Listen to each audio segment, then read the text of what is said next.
Howdy, howdy. In this video, I'm going to go over my conspiracy theory of Call of the Stones and some of the theming of the set and possible spoilers. Probably not. I'm going to sound like an insane person that's just done way too much research, way too much overthinking. I don't think I've done way too much research. In fact, if you did more research than I did, you will probably find that all of my guesses are completely and totally incorrect.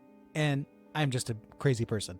But I thought it'd be fun to share some of my theories because I kind of got a glimpse, not a glimpse, but I got to see the Call of the Stones Dragon Box as it was shared on the Discord. And it kind of gave me a little bit of a feel of what maybe the next set is going to be about.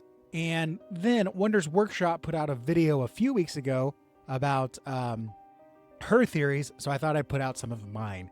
Now, first off, as we look at the Dragon Box here, I think it seems to me prehistoric.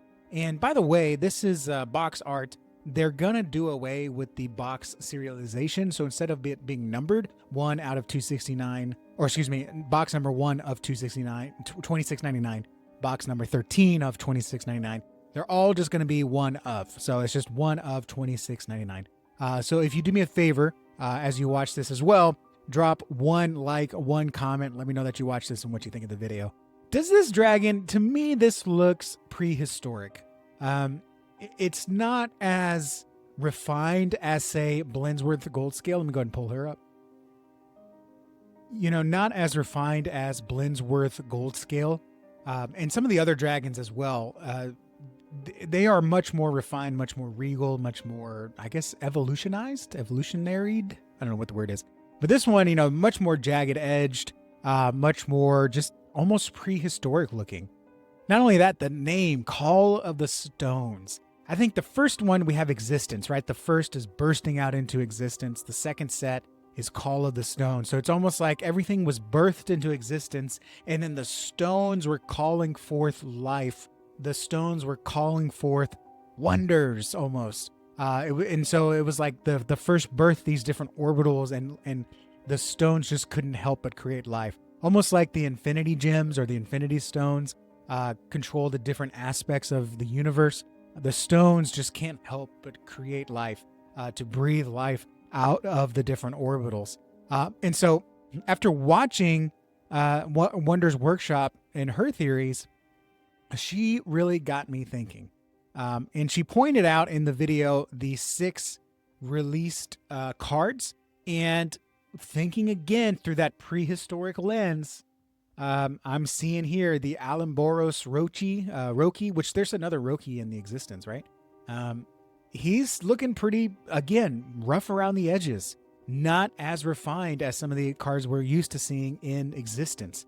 And I mean, yeah, he looks like he could be something prehistoric. Not obviously, yeah, mountainous, obviously fitting in with the Petrian theme, but he looks a little, you know, a little prehistoric to me. Same thing with Not Shell Shark, right? Not Shell Shark. That's hard to say. Say that 3 times fast and let me know in the comments if you're able to do it.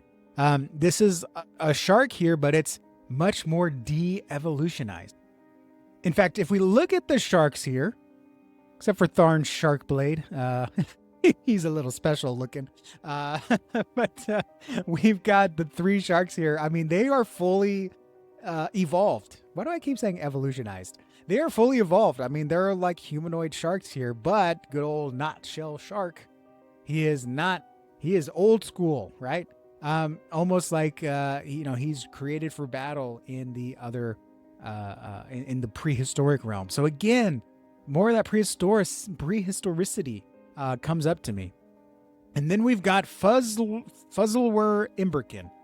To me, it almost looks like, you know, Sulfera is like this fiery orbital, you know, nothing's really happened. And here comes Fuzzlewur Imberkin walking out of the fires, maybe one of the first wonders to be birthed out of the fires of Sulfera. And so, you know, that we get more of that. And same thing with Narblob. Like, it's just a blob. It's just this thing crawling out of the orbital, out of this void, out of this unformed orbital of Umberthine. And yeah, the other 2 don't really follow that theme, right? Oh, there's a camel crawling out of the sands. Not really, but I have an explanation for this. Same thing with the Star Wine Custodian. And because of that, let me go back to what Wonder's workshop was saying. She said she gets a lot of stone imagery, gemstones, right? We got the almost like he's got the stone here on his chest. Stone gems are breaking out from where he's coming out of, which again is almost like, he's coming out of the orbital there. She went on to say, there are several gemstone orbital classes, many of them dragons. And she goes through, she's using OpenSea, which I am not too familiar with, but that's where the NFTs live for all the characters. And yeah, they are still looking kind of prehistoric. Now, gemstone that we already have, and same thing with this guy. I mean, this guy looks, Prismith Behemoth, right? He looks pretty evolved, right? Corrupted Prismith, whatever. But some of these dragons, we got the stones. And then she brings up, what's his name? I'm going to totally mess up his name. Let's see, what was his name? Harper Flameheart. Okay, there we go. And he's the orbital class gemologist. And he's obviously searching for gems. And if gems are going to play a heavy part in the set, then yes, he's going to play a part too. And again, this kind of makes me think, okay, well, what if, listen here, what if instead of the timeline being we're coming out of the existence and then going into the Call of the Stones, like it's chronological, that doesn't make sense, right? Because if we're staying with that prehistoric view here, it's obviously going to come after like the Big Bang of the universe, not after existence, because in existence, we already have wonders. We already have characters that exist, right? So this got me thinking, what if Call of the Stones narratively is being told through a historical narrative, in that like it's almost like we're going to a museum and we're looking at the past. So we're not narratively, we're not looking at Alumbris. We're not looking at a nutshell shark. We're not looking at Fezlor, but it's almost like we're looking at it like we would go look at dinosaur bones in the museum or recreations on TV. And so narratively, these while they are cards and we're going to battle with them and all that stuff, it's not like Pokemon where we're actually like building, trapping animals and carrying them around with us. I mean, it's just cards, right? So narratively, I'm wondering if after existence, we begin examining the past, right? In order to go forward, you have to go back. You have to remember your past, right? And so I'm wondering if there's going to be more characters like Harper Flameheart here, where they look at the past. And let's see, she shared something else here that I wanted to share with you here. And narratively, I think this comes up with a great little idea. And Wonder's Workshop reminded me that there's still NFTs out there that have not been unlocked or discovered. I'm not still quite sure how all that works, but they're still hidden away. And this is where the idea of the NFT proofs can come into play, even narratively, with this set. So my conspiracy, the biggest conspiracy, the conspiracy on top of the conspiracy, is that these are the undiscovered or unhit NFTs that are going to be put into packs, put into collector boxes and dragon boxes, and they're going to be out there as these huge, big hits. I'm wondering, or I would love to see, or I'm betting, I don't know if I'm betting, but I'm conspiracizing. I'm not good with words, guys. I'm conspiring that these are almost like undiscovered fossils. These are undiscovered wonders.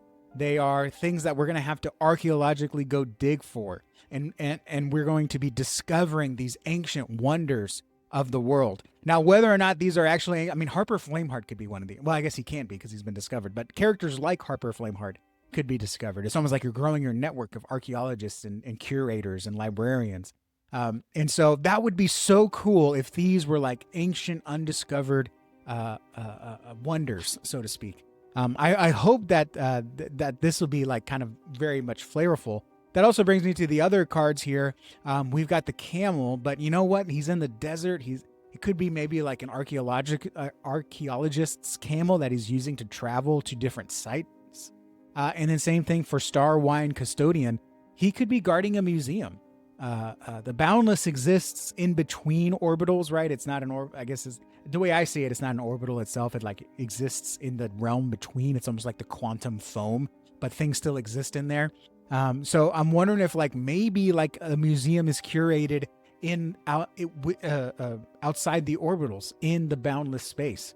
It's almost like Washington, D.C. in America is not a state. It doesn't have the privileges of a state because that's where the government runs, and the founders didn't want the place where the government was to have favoritism. So they created the District of Columbia and not a state. So all that said, what if like the museum that holds all this historical artifacts and everything that we're discovering is actually housed in the boundless realm, which is kind of like that space in between spaces. So that way it's more of neutral, and to make sure that no one is going after it, obviously there's a Star Wine custodian, which is like a guardian of the museum. So that's what I'm thinking. I'm conspirizing. I'm thinking here that Call of the Stones is going to be more themed alongside of the prehistoricness, like the first days, the first wonders, when everything was just primitive, everything was more violent, everything was just more wild, and untamed, so to speak. And some of the characters we're going to get are going to be those that are like bringing the past with them. More librarians, more nuns, more archaeologists like this, more people like storytellers. Oh, and even Wonders Workshop brought up bards. There's quite a few bards in the NFT collections. And so what if like bards are passing on the story of the early days? They're singing songs of the beginnings of the world. Kind of like in church, we might sing about God created everything in the beginning. Bards could be singing about the history or passing down oral traditions or telling stories. That could really fit in with this set well. So that's my theory on Call of the Stones. Is there anything that I missed? Is there something out there that's totally proving all of this wrong? Wouldn't it be cool if the NFTs here were like undiscovered wonders, and we can theme it that way? You could even theme the ones that are still hidden into being more of that archaeological idea, that prehistoric idea.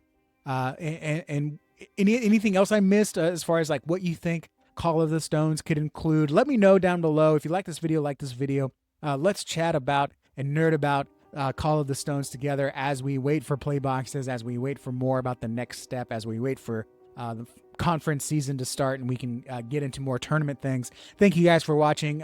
Subscribe if you want to see more Wonders content, and I will see you all in the next video. Adios.